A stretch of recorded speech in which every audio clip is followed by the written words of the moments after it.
My wife and I moved out of the city and bought a small acreage a year ago. We've been saving for years to live a life free of HOAs and restrictions.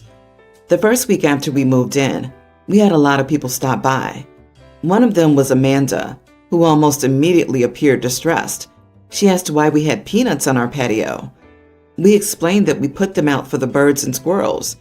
She explained that her tween had a severe allergy to nuts and asked us to please stop. As she explained it, birds and squirrels could drop or hide nuts close to her house, a few roads over. I will admit, I got my back up a bit because we had purposefully moved to a rural area to avoid restrictions, but my wife convinced me it wasn't a big deal and we could switch to seeds.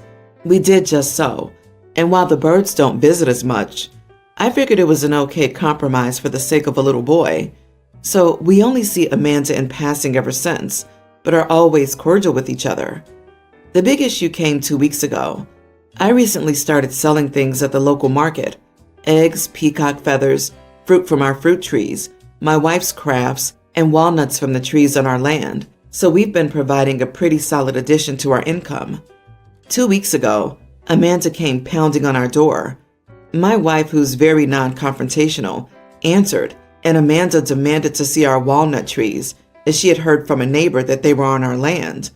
My wife admitted we had about 10, but made up an excuse, saying she had to leave for an appointment. Before leaving, Amanda exclaimed, "10? Well, obviously they'll need to be cut down. We've already had this discussion." This week, Amanda showed up while I was home with a petition, less than 20 names, demanding we cut down our trees. My rationale was the trees were decades old, and if he hadn't encountered the nuts yet, it would be unlikely he would in the future. She was obviously furious and said, if I had known about them, they wouldn't be decades old. She threatened to bring her petition to the local authorities and call the police for public endangerment. I admit I got angry and was a bit snarky, saying that a mature walnut tree in our area goes for about $500. So if she wanted to offer $5,000, plus the income I plan on making from the nuts every year, plus the cost of an arborist to remove them, I would consider it. She left angrily and yelled that I would hear from the police, which I haven't. My wife is on my side, but thinks I was an idiot because I said no. A few of our neighbors have said that they think Amanda's an idiot, but that I'm also an idiot because the boy could suffer an allergic reaction because of a few trees I'm being pig-headed about. Just hoping others could weigh in. Am I the idiot here? Not the idiot. Does she also do this to stores? You can't sell nuts. It's a risk for my son. And tries to hunt down every squirrel because it could come with a nut or nutty breath too close to her son? Creatures of the devil. Those walnut trees were there the whole time that she lived there, and no nut rolled close to her son. But now that she knows about them, the trees are so dangerous. Amanda sounds nuts. It's unrealistic to expect someone several streets away to cut down trees she didn't even know about for years. Is she planning on ridding Earth of all nuts and legumes? At his age, this kid needs to recognize these allergens in nature and avoid them as necessary for his level of allergy. I would post a no trespassing sign and no longer answer calls from this wild woman. The wildlife can stay though. Anyone siding with her is just scared of being on the receiving end of her nutty tirades. Listen, I have a severe nut allergy and grew up on a walnut and hazelnut farm. Unless I want to roll in the nuts, I'm in no danger. I don't pretend to know how bad this kid's allergies are, but forcing the entire neighborhood to go nut-free for her kids sounds super over the top. Besides, peanuts aren't nuts, they're legumes. If her kid is allergic to nuts, she should know the difference. Of course, he could have nut and legume allergies, but you shouldn't have to restrict what is served or grown on your property. Do start documenting all interactions with her. This is going to get worse before it gets better. So, I, 31 female, am currently 4 months pregnant with my fiance, 32 male. We've been together for 7 years and are planning to get married soon. We've been meaning to for years, but have never seen it as urgent until we found out that I'm pregnant recently. We're both over the moon and excited. However, I haven't been overcome by mommy fever or anything. And now I've been lucky enough not to have experienced any morning sickness, nausea, or extreme symptoms in my pregnancy. However, last week I started getting absolutely killer headaches. I would describe it as if someone had taken an ice pick to my eyeball. I'm someone who usually drinks 3 or 4 cups of coffee a day, for context. I told my husband about these headaches and started to get worried because I thought I'd have the flu or maybe something worse, which could be bad for the baby, but he didn't say anything. After a week or so, the headaches pass, but I've noticed I'm much more tired than I used to be. I also tell him this, and he still doesn't say anything. Well, this morning, I find a pack of decaf coffee empty in the bin, and suddenly it dawns on me what's been happening. I'm the only one of us who drinks coffee, and he's the one who did the shop 2 weeks in a row now.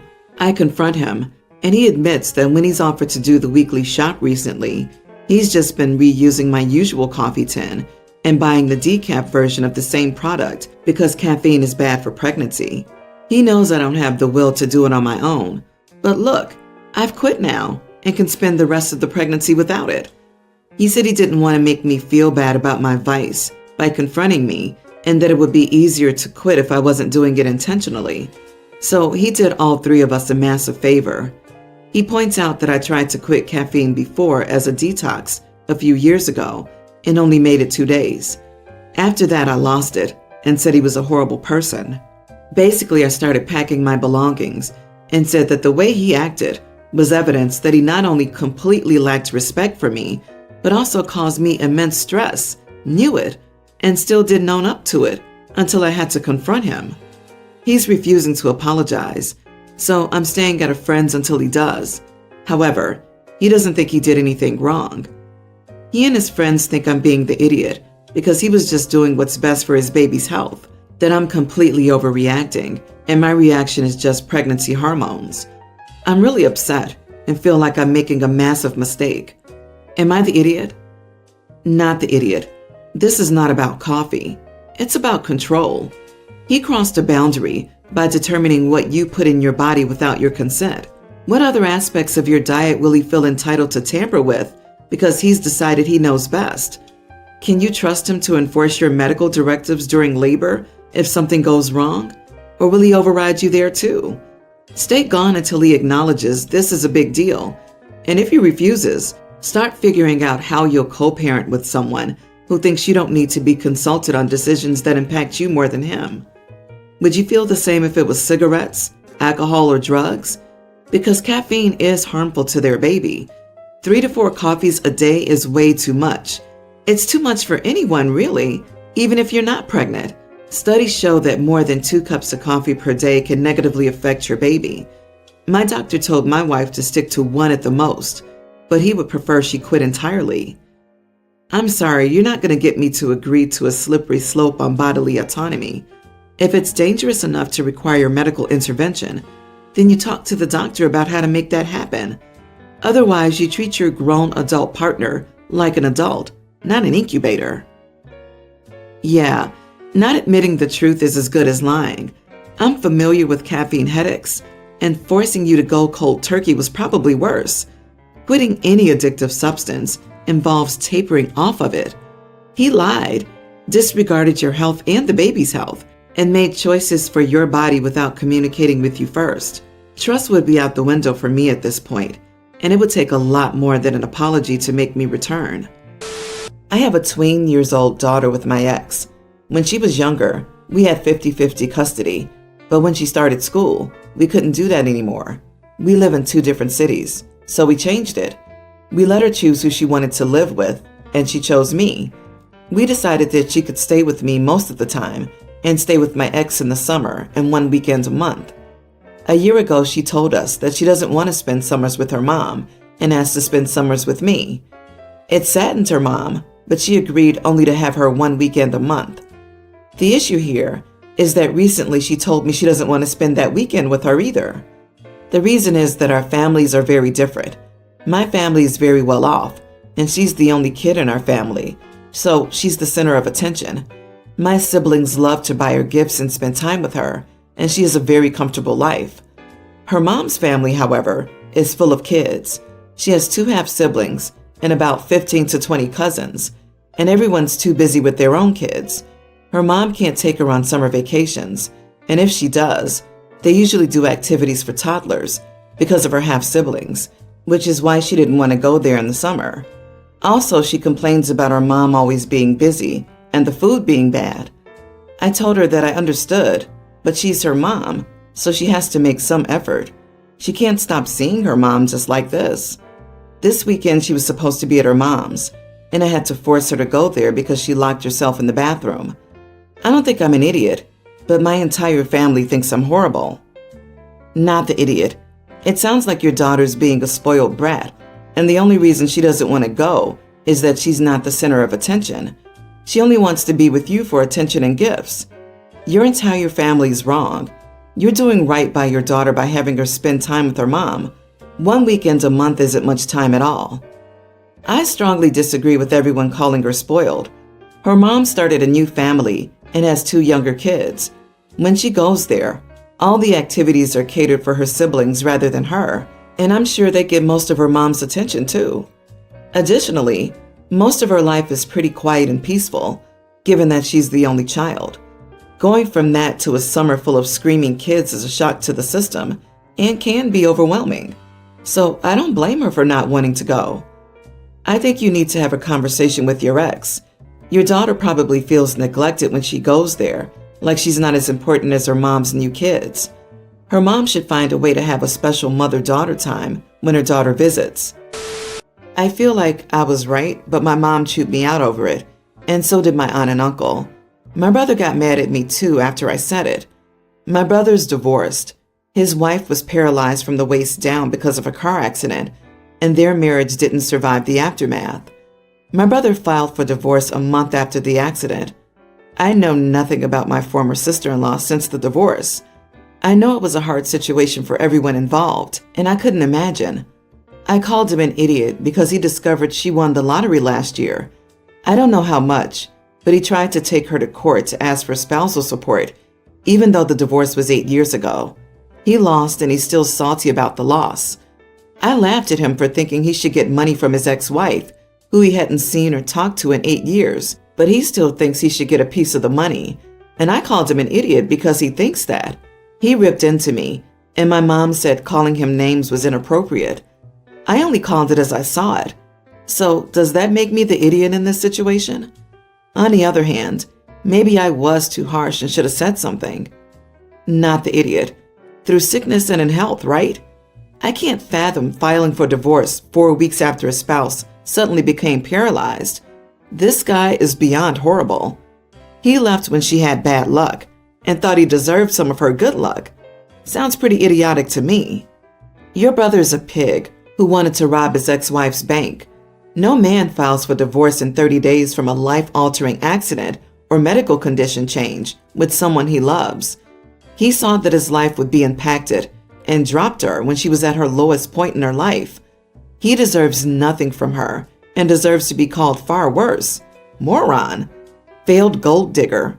Recipient of karma. Only calling him an idiot seems tame. But let me guess. Brother's mommy's little favorite? My mom said it was inappropriate to call him names. If your mother's first reaction isn't to burn with shame over the way your brother spoke, to drag him by the ear to the front door and scream to all the neighbors, "Look at this horrible son I raised.